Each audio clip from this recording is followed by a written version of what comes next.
Student welcome to PN national public school online classes. I am chemistry teacher Prabhakar Singh.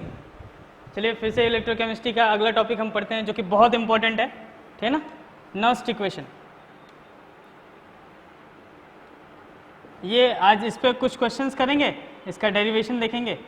Nernst equation, हम तो nurse पढ़ते हैं, आप पूछे पढ़े नर्स्ट इक्वेशन, ठीक है ना। हम तो नर्स्ट इक्वेशन पढ़ते हैं, ठीक है। चलिए देखते हैं क्या आता है। देखिए क्या है कि बोर्ड एग्जाम में इसका कोई डेरिवेशन नहीं पूछता, एकदम कोई डेरिवेशन नहीं पूछता। अच्छा, कंपटीशन में भी नहीं पूछता, लेकिन अगर आपको डेरिवेशन याद है तो कंपटीशन में कोई भी खतरनाक सवाल आ गया तो आप उसको भी कर जाएंगे अगर डेरिवेशन आपको क्लियर है तो, ठीक है ना। तो सबसे पहली बात इसका फॉर्मूला देख लेते हैं। तो इसका फॉर्मूला होता है E cell is equal to E naught cell minus 2.303 RT upon 2.303 RT upon NF log Q।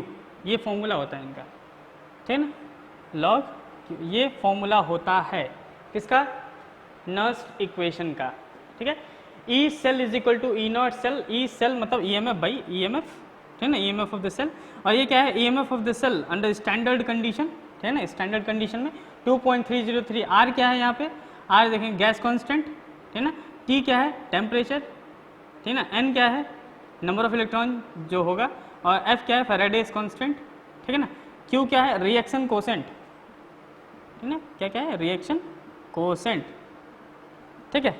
जैसे मान लीजिए कोई भी हाइपोथेटिकल आप एक्सपेरिमेंट ले लीजिए, A plus B gives C plus D, ऐसा कुछ है, ठीक है ना। तो आप इसका अगर आप लिखना चाहेंगे इक्विलिब्रियम कांस्टेंट, ठीक है ना, इक्विलिब्रियम कांस्टेंट, तो कैसे लिखते हैं, K is equal to concentration of C to the power C into concentration of D to the power D upon concentration of A to the power A concentration of B to the power B, ऐसा पढ़ते हैं। अच्छा, ये क्या है, at T is equal to equilibrium पे ये ऐसा काम होता है, लेकिन एनी टाइम पे ये K को K से नहीं लिखते हैं, इस बेचारे को Q से रिप्रेजेंट करते हैं, ठीक है ना। और इसी को आप बोलते हैं रिएक्शन कोसेंट, ठीक है ना।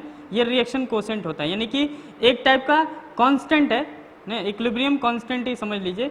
बस क्या है, एट एनी कंसंट्रेशन, ठीक है ना, एट एनी कंसंट्रेशन, वो तो इक्विलिब्रियम पे होता है, ठीक है ना।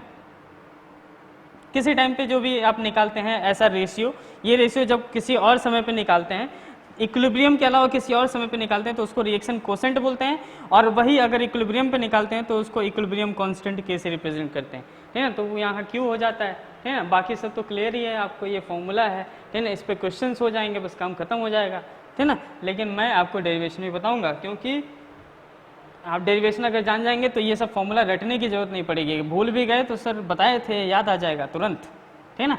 देखिए पिछला वाला लेक्चर जो था उसमें क्या है कि आपको थोड़ा कन्फ्यूज़न था, बहुत सारे मतलब कमेंट्स आए थे कि हाँ सर फिर से एक बार एलोबरेट कर दीजिए।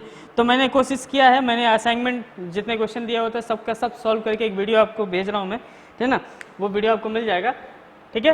तो उसको एक बार देखिए कैसे क्या हो रहा है। बस एक ही फॉर्मूला हमेशा याद रखना है, ई नॉट सेल जो निकालते थे हम, वो कैसे निकालते थे, E naught cathode minus E naught anode, ऐसे निकालते हैं। यहाँ पे क्या हमेशा रिडक्शन पोटेंशियल से काम होता है, सिर्फ रिडक्शन पोटेंशियल लेना है, सिर्फ रिडक्शन पोटेंशियल। अब रिडक्शन पोटेंशियल क्या होता है आपको पता ही होगा।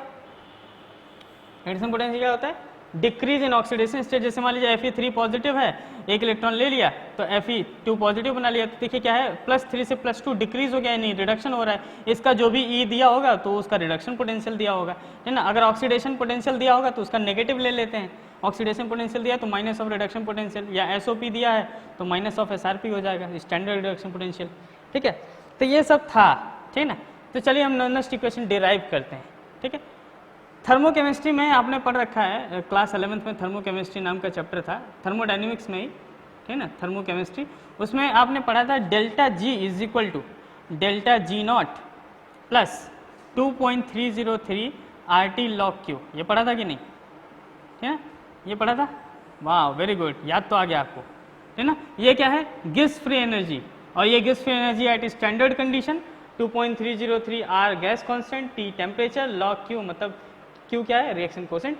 ये आपको सब कुछ पता है, ठीक है ना, इसमें कोई दिक्कत नहीं है आपको, ठीक है। Q कैसे निकालते हैं आपको ये भी पता है, Q अगर कोई भी हाइपोथेटिकल रिएक्शन हो ए बी बी नहीं लिखूंगा, ठीक है ना, क्योंकि आपको पता है। अच्छा, अब सेल के लिए देखिए क्या होता है, फॉर सेल, ठीक है ना, हम सेल के लिए बस पढ़ते हैं ना, सेल के लिए निकालना है। तो आप पढ़ चुके हैं फॉर्मूला, मैंने पढ़ाया रखा है, delta G is equal to minus N F E होता है, ठीक है ना। तो डेल्टा जी नॉट कितने के बराबर आ जाएगा, minus N F E naught के बराबर आ जाएगा, ठीक है। सेल के लिए कहानी है, तो हम इसको रिप्लेस कर देते हैं इसमें। तो delta G minus N F E is equal to minus N F E naught plus 2.303 R T log Q, ठीक है, ये समझ आ रहा है। अब क्या करते हैं हम, माइनस एन एफ कॉमन लेके, मैंने समय कॉमन ले लेते हैं, माइनस एन एफ कॉमन, तो यहाँ ई आ जाएगा। यहाँ पे अगर कॉमन लेंगे आप, कॉमन लेना तो आता ही है आपको, मैथमेटिक्स वाले, अच्छा बायो वाले भी है ना, इसमें कोई दिक्कत नहीं है, बहुत आसान सा है।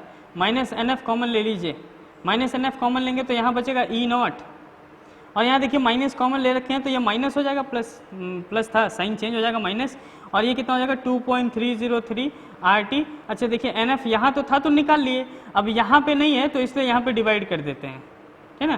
देखिए कॉमन लेने का मतलब ये होता है डिवाइड करना, तो डिवाइड कर दिए लॉग क्यू, ठीक है।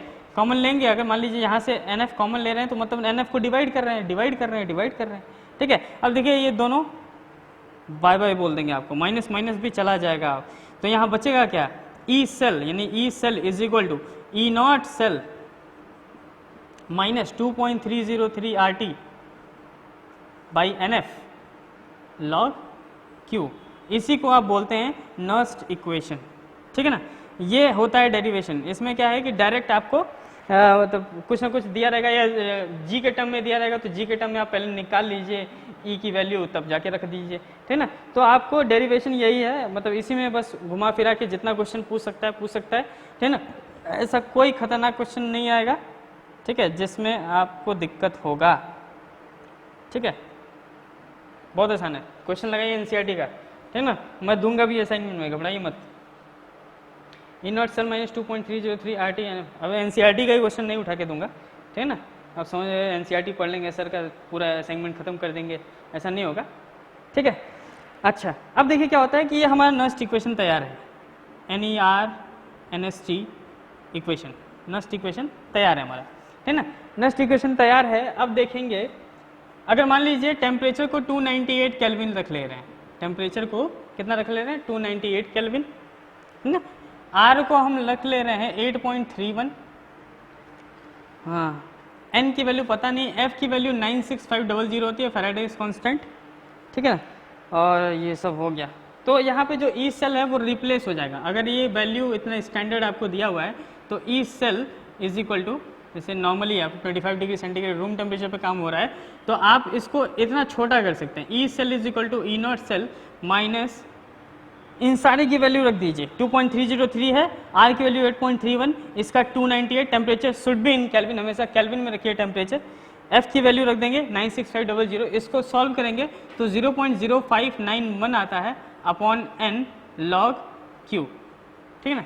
ये हो जाएगा आपका reduce form of Nernst equation, अगर ये वैल्यू ऐसे ऐसे दिया हुआ है तो, ठीक है ना। अब कंपटीशन में क्या होगा, अब जरूरी नहीं है कि ये 298 पे ही दिया हो, इतना पे दिया हो, इतना, ये तो फिक्स है, तो ये बदल सकता है आपका, ये बदलेगा तो आपका क्वेश्चन बदल जाएगा, जिसकी वजह से आप आंसर उस पर लगा के आएंगे, हो जाएगा गलत, ठीक है ना।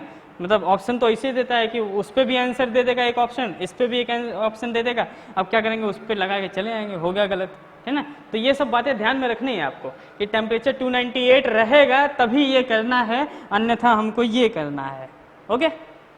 चलिए, ये बात तो समझ में आ गई, एक एग्जाम्पल लेके समझते हैं, ठीक है ना, कि कैसे हम लिखेंगे, ठीक है। अभी तो हमको बोर्ड निकालना है, तो बोर्ड के लिए देखते हैं, ठीक है। कंपटीशन की भी तैयारी कर रहे होंगे कई लोग, ठीक है। ई नॉट सेल माइनस, वो हमारा क्या हो गया, क्वेश्चन कराया जाए, नहीं एक और टॉपिक बता देते हैं, ठीक है ना, एक और टॉपिक, ठीक है। इसमें क्या है कि एक और टॉपिक थोड़ा सा, मान लीजिए इक्विलिब्रियम पे बात की जाए, एट इक्विलिब्रियम पे क्या कहानी होती है, एट इक्विलिब्रियम। अच्छा, इक्विलिब्रियम पे देखिए क्या होता है, डेल्टा जी 0 होता है, आपको भली बात ही पता है। अच्छा, डेल्टा जी अगर 0 हो गया तो डेल्टा जी अगर 0 तो minus N F E equal to 0, this implies that E is equal to 0, यानी कि E सेल जो होगा वो 0 हो जाएगा। अच्छा E सेल 0 हो गया तो उसमें रख दीजिए। तो अच्छा इक्विलिब्रियम पे तो बात समझ आ रही है। और Q किस में रिप्लेस हो जाएगा? इक्विवेलेंट मतलब क्या है, इक्विलिब्रियम कांस्टेंट पर चेंज हो जाएगा, क्योंकि इक्विलिब्रियम पे क्या होता है, Q जो होता है वो इक्विलिब्रियम कांस्टेंट के बराबर होता है। तो रिप्लेस कर दीजिए उसमें। तो E cell 0 is equal to E naught cell minus 2.30 sorry 2 point कहाँ से आ रहा है 0.0591 upon n log k, log k हो जाएगा, यानी कि E नॉट सेल आ जाएगा डायरेक्ट स्टैंडर्ड कंडीशन वाला कितना 0.0591 अपॉन n log k, ठीक ना। अब ये आपको इक्विलिब्रियम कंडीशन में यूज़ करना है। अब क्वेश्चन कैसे देता है, दे देता है कि स्टैंडर्ड कंडीशन में EMF इतना है, इतना इलेक्ट्रॉन ट्रांसफर कर रहा है, तो इक्विलिब्रियम कांस्टेंट कितना होगा बता दीजिए, ठीक है ना। तो इनको इधर भेज के एंटी लॉग ले लेते हैं, k की वैल्यू आ जाती है, ठीक है। अरे उसमें तो ये इक्विलिब्रियम कांस्टेंट पे ऐसी कुछ कहानियाँ होती हैं, ठीक है, क्लियर है, कोई दिक्कत नहीं है। क्वेश्चन देखते हैं।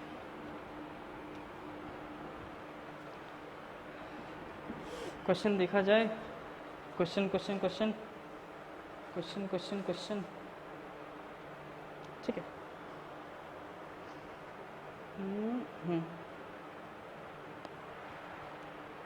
जैसे मान लीजिए Zn से Zn2 पॉजिटिव, ठीक है ना, इस सेल रिएक्शन लिखा जा रहा है, या ZnSO4 कर दीजिए, Zn2 पॉजिटिव नहीं है, ZnSO4, और ये क्या है Cu है, डैनियल सेल ले रहे हैं, CuSO4 से Cu, ठीक है ना। इसका कंसंट्रेशन C1 दिया, इसका कंसंट्रेशन C2 दिया हुआ है, ठीक है ना। ये एक्वस स्टेट में होता है, आपको पता है एक्वस स्टेट में तो कंसंट्रेशन दिया होगा, ये सब सॉलिड में, ये सब सॉलिड में दिया होगा, ठीक है ना।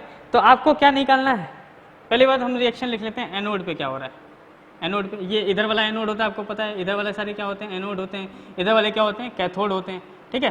तो एनोड पे देखिए क्या हो रहा है, Zn जो है वो क्या बना ले रहा है, Zn2 पॉजिटिव प्लस 2 इलेक्ट्रॉन, ठीक है। और कैथोड पे क्या हो रहा है, कैथोड पे देखिए क्या हो रहा है, Cu2 पॉजिटिव 2 इलेक्ट्रॉन लेके इलेक्ट्रोड से चिपक जा रहा है ना। तो यहाँ पे ऑक्सीडेशन हो गया, यहाँ पे रिडक्शन हो गया। अगर नेट सेल रिएक्शन की बात करें, नेट सेल रिएक्शन तो नेट सेल रिएक्शन देखिए क्या होगा, 2 इलेक्ट्रॉन नेट सेल रिएक्शन में बताया था कैसे लिखना है कि इलेक्ट्रॉन कट जाना चाहिए, अगर नहीं है तो 2 3 से मल्टीप्लाई करके काम कर लीजिए, यहाँ तो कट जाएगा आराम से। तो इधर क्या आएगा Zn प्लस Cu2 पॉजिटिव, ये तो कट गया, इधर क्या बचेगा Zn2 पॉजिटिव प्लस Cu। अब ध्यान से देखिए Zn2 पॉजिटिव का कंसंट्रेशन C1 यहाँ है, और ये कितना है इसका कंसंट्रेशन C2।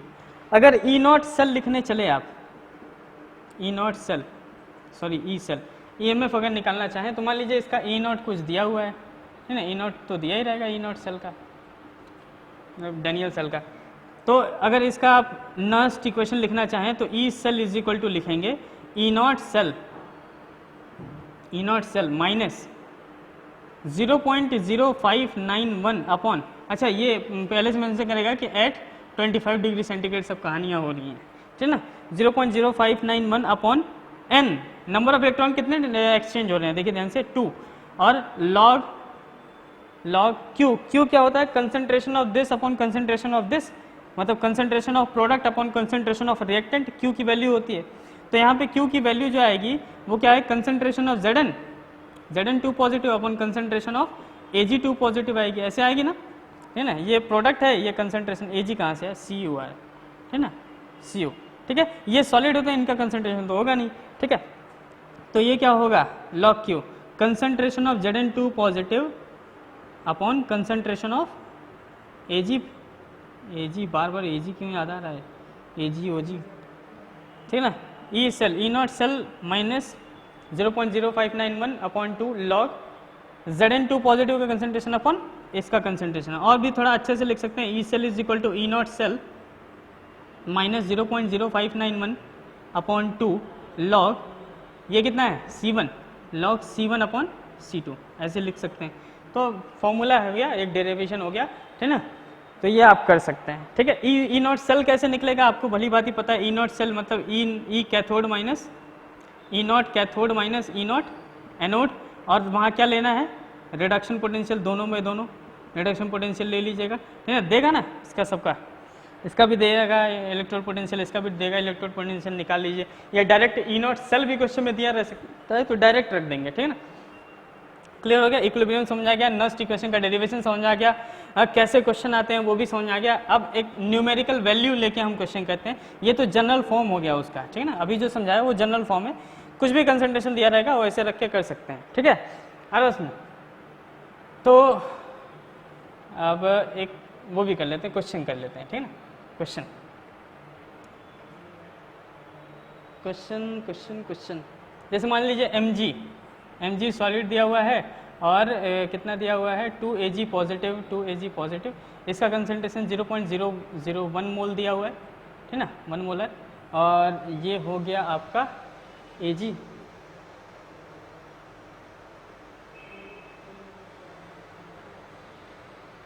ये कहाँ से हम mg पॉजिटिव ही ले सकते हैं ना, mg पॉजिटिव, mg2 पॉजिटिव, है ना। और यहाँ पे Ag पॉजिटिव से लेके क्या बना रहे हैं, Ag2 पॉजिटिव से लेके Ag बना रहे हैं, ठीक है। इसका कंसंट्रेशन कितना दिया हुआ है 0.130, ठीक है, इसका कंसंट्रेशन दिया हुआ है, या 0.13 मान लीजिए, 0.13 मोलर कंसंट्रेशन, ठीक है। अब इसका ई नॉट सेल दिया हुआ है क्वेश्चन में पहले से, ई नॉट सेल कितना दिया हुआ है इसका 3.17 वोल्ट।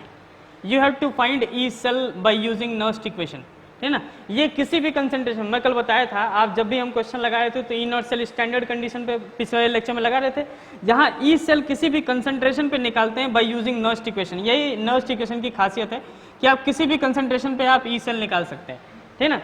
तो electrode potential of the cell निकाल सकते हैं। तो फॉर्मूला लिखते हैं ना, चलिए फॉर्मूला नहीं, फॉर्मूला से पहले इक्वेशन लिखिए। बिना इक्वेशन लिखे आप कोई क्वेश्चन मत कीजिएगा, डायरेक्ट फॉर्मूला मत अप्लाई कीजिएगा, मेरी रिक्वेस्ट है आपसे, ठीक है। देखिए पहले एनोड पे क्या हो रहा है, एनोड पे देखिए mg क्या बना रहा है, mg2 पॉजिटिव प्लस 2 इलेक्ट्रॉन, है ना। और देखिए यहाँ कैथोड, ये एनोड होता है, ये कैथोड होता है। तो कैथोड पे देखिए क्या हो रहा है, कैथोड पे Ag पॉजिटिव अपना 1 इलेक्ट्रॉन लेके, ठीक ना, उसके रॉड के साथ चिपक जा रहा है, ठीक ना। तो अब नेट सेल रिएक्शन लिखिए तो थोड़ा, नेट सेल रिएक्शन अगर देखें तो इसमें 2 से मल्टीप्लाई करना पड़ेगा और ऐड कर देते हैं, है ना। तो क्या आएगा mg2Ag positive gives mg2 positive plus 2Ag, ठीक है। ये बात समझ आ रही है। तो यहां से हम नेट सेल रिएक्शन लिख लेंगे इसका,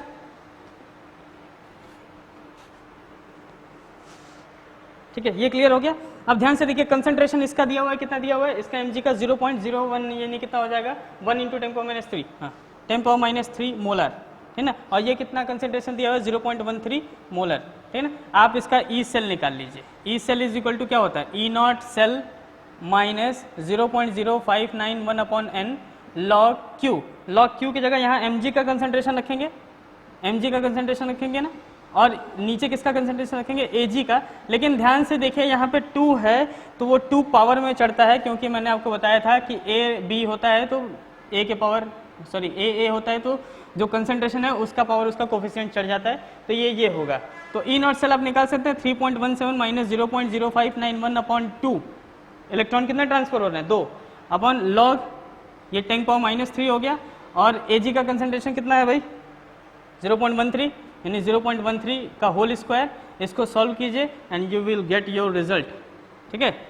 तो इतने तो एक्सपर्ट हैं, लॉग की वैल्यू आप कैलकुलेट कर सकते हैं, ठीक है, इजी आएगा, इसका आंसर आएगा 2.96, एक बार चेक करके देख लीजिएगा, ठीक है। तो ये होता है नर्स्ट इक्वेशन, आप NCERT के क्वेश्चन इससे लगा सकते हैं। फिर बाद में मिलते हैं अगले वीडियो में, थैंक यू।